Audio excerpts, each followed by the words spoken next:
Ini ada judul buku namanya Kebijakan Publik, Teori dan Praktik. Tidak semua orang yang bisa menulis buku, publish buku di penerbit mayor yang nggak ada bayaran.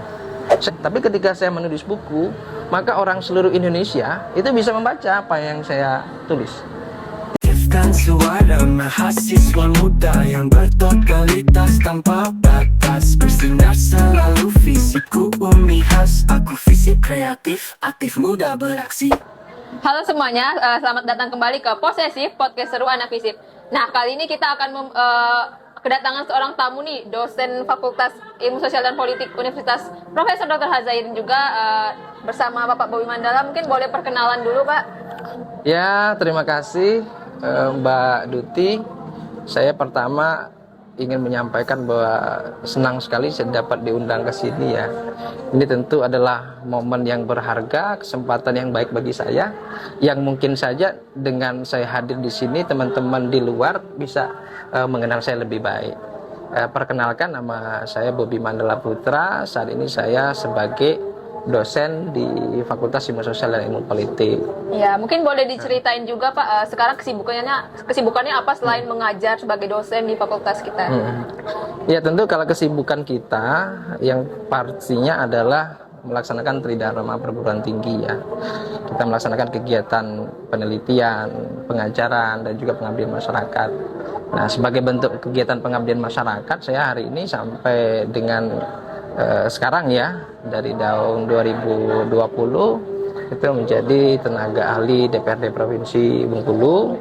Kemudian saya juga masih menjadi tenaga ahli di Kabupaten Kaur, khususnya menyusun model kebijakan pengentasan kemiskinan. Di luar itu juga ada beberapa kegiatan yang saya lakukan, menjadi pemateri, pembicara terkait dengan bidang keilmuan saya. Berarti Bapak Bobi ini sangat aktif sekali ya di bidang politik maupun yang lain-lainnya. Nah, kalau boleh tahu juga Bapak sebagai dosen di fakultas kita ini mengajar mata kuliah apa aja sih Pak? Kalau ngajar saya nggak banyak mata kuliah ya. Saya ngajar itu mata kuliah kebijakan, kemudian mata kuliah analisis kebijakan, mata kuliah politik, pengantar politik, sama komunikasi politik. Memang core-nya dua itu. Satu kebijakan publik, yang kedua adalah mata kuliah yang berkaitan dengan politik. Oh, jadi politik, kebijakan, sama kebijakan publik lah ya. Ini udah ada, saya juga mengetahui nih Bapak ini juga selain mengajar itu juga mengasih referensi buku kepada mahasiswanya gitu ya. Ini ada judul buku namanya Kebijakan Publik, Teori dan Praktik.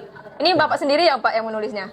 Iya. Nah, boleh tuh mungkin diceritain gimana proses penyusunannya atau? Ya, buku itu memang sudah lama ya. Jadi buku itu saya tulis awalnya mungkin sekitar tahun 2020 ketika saya masih di Batam ketika itu.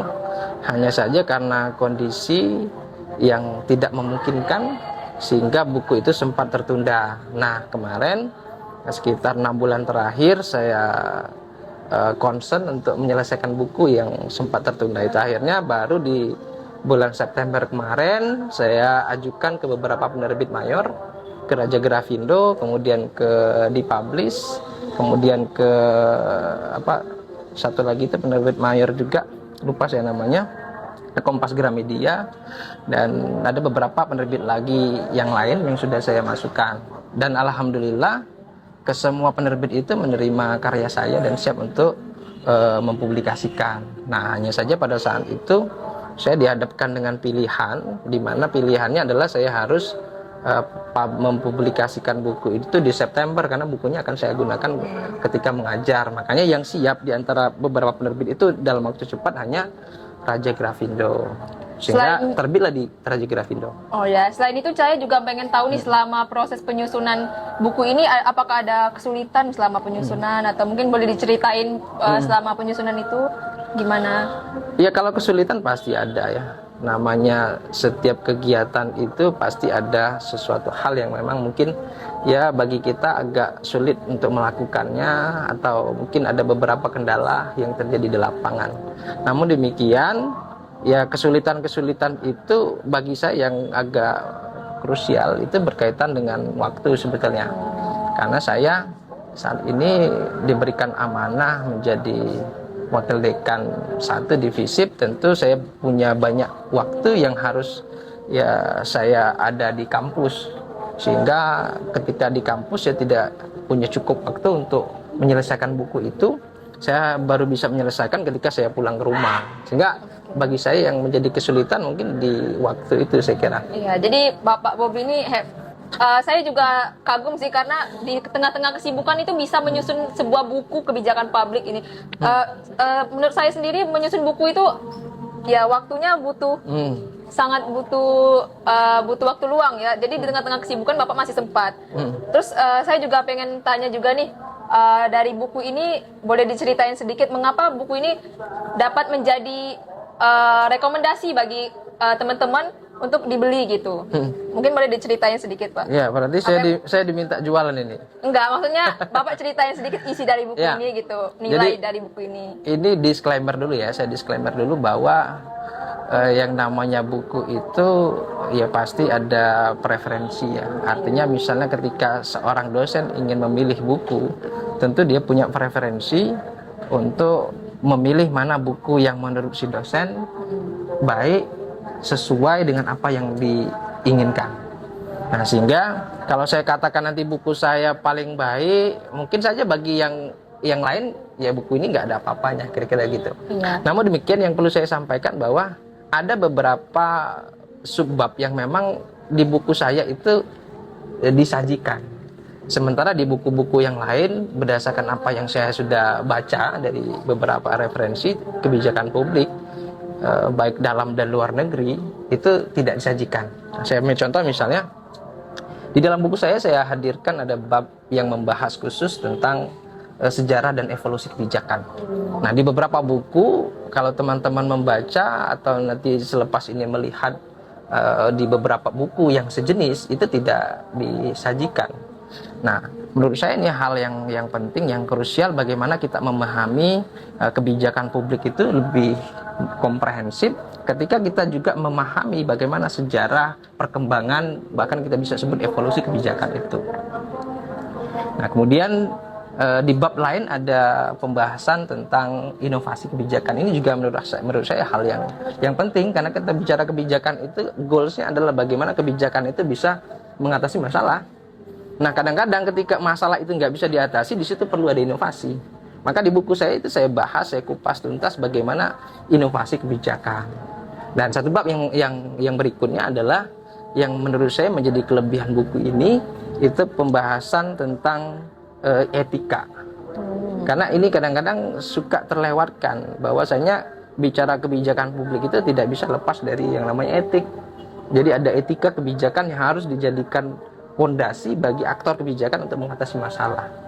Iya, mungkin kira-kira seperti itu. Pertanyaan terakhir juga, saya juga pengen tahu nih Pak, mengapa Bapak punya inisiasi sehingga ingin menulis buku tentang kebijakan publik ini?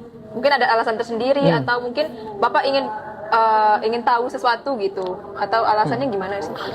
Ya, yang pertama adalah saya tidak mau membicarakan apa yang saya tidak ketahui.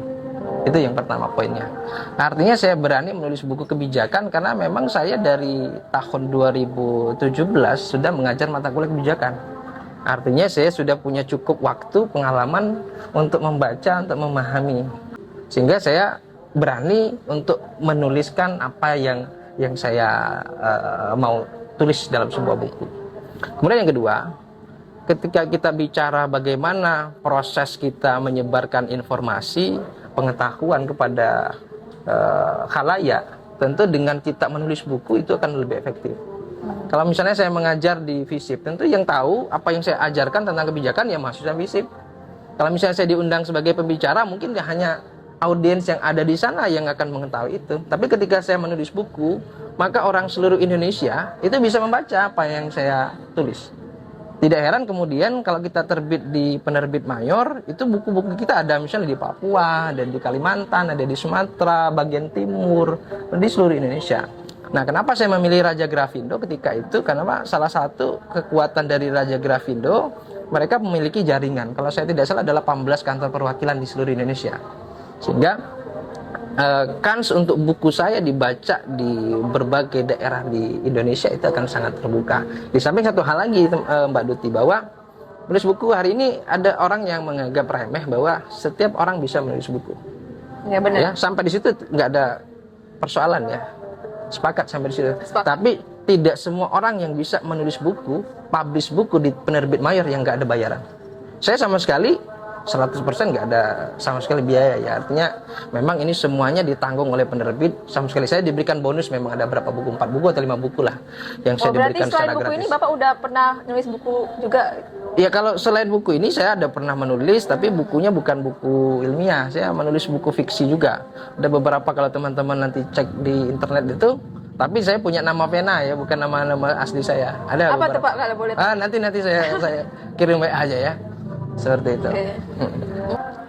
Baiklah teman-teman, demikian perbincangan kita bersama Pak Bobi Mandala Putra pada kali ini. Semoga dapat bermanfaat bagi teman-teman semua. Nah, bagi teman-teman yang ingin membeli buku kebijakan publik ini, boleh dicari di toko-toko terdekat daerah kalian. Baiklah, demikian dari episode kali ini, Posesif, podcast seru anak visip. Baiklah, terima kasih Bapak. Terima kasih.